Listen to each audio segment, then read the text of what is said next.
Donald Trump n'a rien vu venir. La Chine est en train de gagner la guerre. Il y a quelque chose d'étrange dans la façon dont on parle de la guerre commerciale entre les États-Unis et la Chine. On parle de tarifs douaniers, de chiffres, de responsabilités, comme si c'était un match de boxe où on compte les points à chaque round. Donald Trump annonce 145% de droits de douane sur les importations chinoises. Xi Jinping répond avec 125%. Et les médias affichent les scores comme sur un tableau de sport. Mais ce qui m'intéresse, ce n'est pas le score, c'est la question. C'est la question que tout le monde évite. Est-ce que les deux camps jouent vraiment le même jeu? Voici donc la question. Est-ce que les deux camps jouent vraiment le même jeu? Tout d'abord, posons ce qui est établi. Parce que dans ce sujet, il y a beaucoup de bruit. Depuis le début de son second mandat, Donald Trump a réinstauré une politique commerciale agressive vis-à-vis de la Chine. En avril 2025, les droits de douane américains sur les produits chinois ont atteint 145%. La Chine a répondu en portant les siens à 125% sur les produits américains. Ce sont des faits publics, officiels. Ce qui est aussi établi, ces tarifs ont des effets concrets. Des entreprises américaines qui s'approvisionnent en Chine. Et il y en a beaucoup. Voir le coût exploser. Apple, qui fabrique une large part de ses produits en Chine, a vu son action chuter depuis le 20% en quelques jours après les premières annonces. Ce n'est pas une rumeur, c'est une réalité du marché documenté. Du côté chinois, l'économie ralentit aussi. La croissance est sous pression, l'immobilier est en crise depuis plusieurs années. La consommation intérieure ne décolle pas autant que Pékin le voudrait. Ce sont des données que les institutions internationales, FMI, Banque mondiale, publient régulièrement. Mais voilà ce qui est aussi factuel et qu'on mentionne moins. Depuis 2018, depuis la première guerre commerciale sous Trump, la Chine a méthodiquement modifié ses routes commerciales. Elle a massivement renforcé ses échanges avec l'Asie du Sud-Est, l'Afrique, l'Amérique latine, le Moyen-Orient en 2024. Le commerce entre la Chine et les pays du Sud global a atteint des niveaux records. Et le yuan, la monnaie chinoise, est de plus en plus utilisée dans les transactions internationales, lentement mais réellement. Ce qui commence à me troubler quand on regarde tout ça ensemble, c'est un décalage. Pas un décalage dans les chiffres, un décalage dans les horizons temporels. L'administration Trump communique sur des victoires rapides, des tweets, des annonces, des pourcentages qui montent. La logique est celle d'une pression maximale immédiate pour obtenir des concessions rapides. C'est une logique de négociation à court terme. Et c'est cohérent avec un style politique qu'on connaît. La Chine, elle, ne communique pas de la même façon. Elle contre-attaque, oui. Mais ce qui est documenté, c'est qu'en parallèle, elle investit massivement et durablement dans les secteurs stratégiques. Les semi-conducteurs, les puces électroniques qui font tourner tout notre monde numérique, les énergies renouvelables, les batteries, l'intelligence artificielle. Ce ne sont pas des annonces. Ce sont des budgets publics concrets, des usines qui sortent de terre, des brevets déposés autant pour moi. Et là, une question s'impose.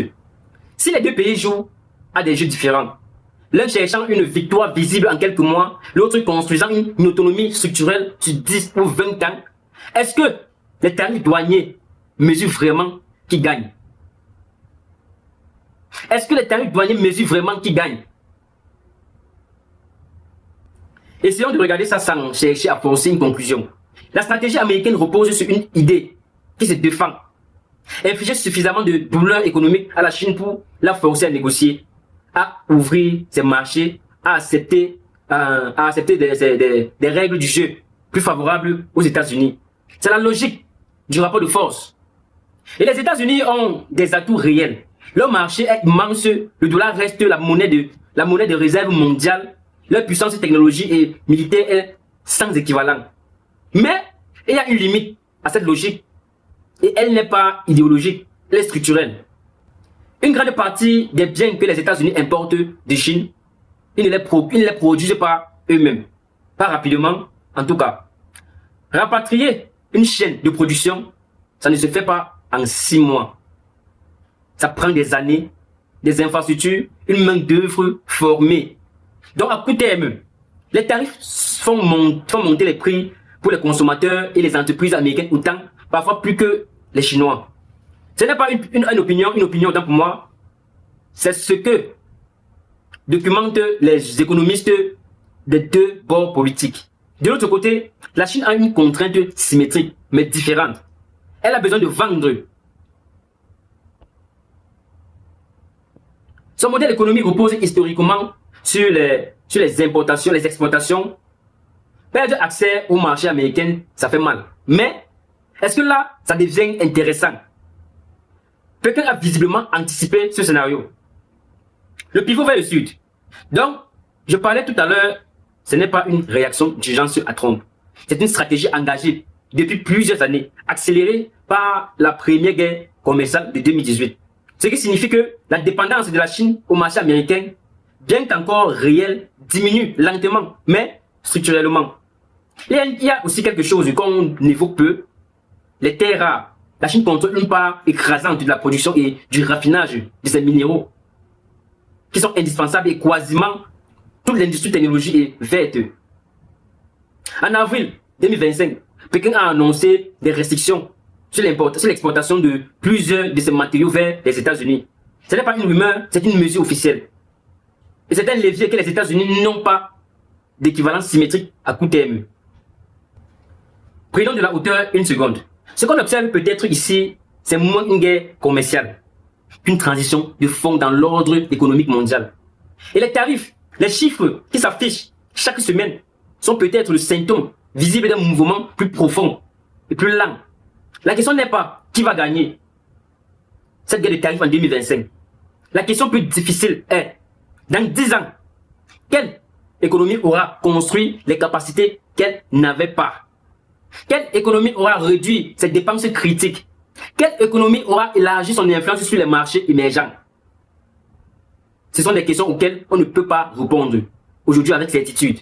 Mais ce qu'on peut dire, c'est que si on regarde les trajectoires, pas les déclarations, les trajectoires, oui, la Chine semble avoir une stratégie qui dépasse le cycle électoral. Ce n'est pas un jugement de valeur sur quel système est meilleur. C'est une observation sur les horizons de planification. Et c'est ici que je vais être honnête avec vous. Ce que je vous ai présenté, c'est une lecture possible, étayée, par des faits réels. Mais elle a des limites importantes.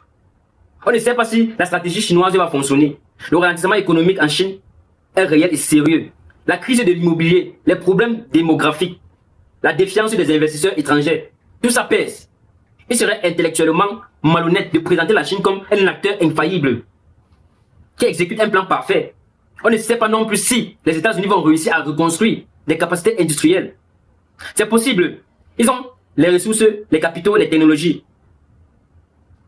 Et des initiatives comme le CHIPS Act, même s'il est en partie remis en question, montrent qu'il y a une prise de conscience réelle. On ne sait pas comment les alliés des États-Unis vont se positionner. L'Europe, le Japon, la Corée du Sud, ils ont pris en étau. Ils ont des intérêts commerciaux massifs avec la Chine et des liens de sécurité avec les États-Unis. Leurs choix auront un impact énorme sur l'issue de tout ça. Et ces choix sont loin d'être arrêtés. Et enfin, et c'est peut-être le plus important, on ne sait pas si ce qu'on perçoit comme une stratégie chinoise cohérente est vraiment ça, ou si c'est une succession de décisions pragmatiques qu'on rationalise après coup en y voyant un plan. C'est un biais classique dans l'analyse géopolitique. Attribuer à un adversaire une omniscience stratégique qu'il n'a peut-être pas. Alors, Trump n'a rien vu. Je ne pense pas que ce soit la bonne question. Et honnêtement, le titre de cette vidéo est volontairement provocateur pour qu'on arrive exactement ici. Ce qui semble plus juste de dire, c'est que deux pays appliquent deux logiques temporelles différentes à la même confrontation. Et que nos outils habituels pour mesurer qui gagne, les tarifs, les déficits commerciaux, les déclarations tonitruantes sont peut-être mal calibrés pour saisir ce qui se joue vraiment.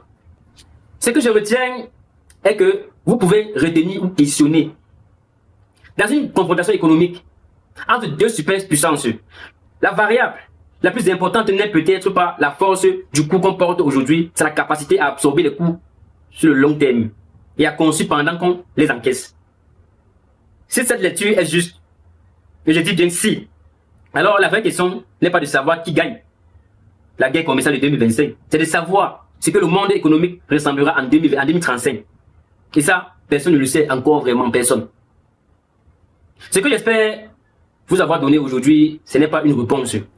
C'est un cadre pour mieux poser les questions. Et parfois, c'est déjà beaucoup. C'était le Paparazzi, votre humble serviteur. Vous êtes les meilleurs, vous le savez déjà. Surtout, abonnez-vous pour la suite des événements. Big up à vous.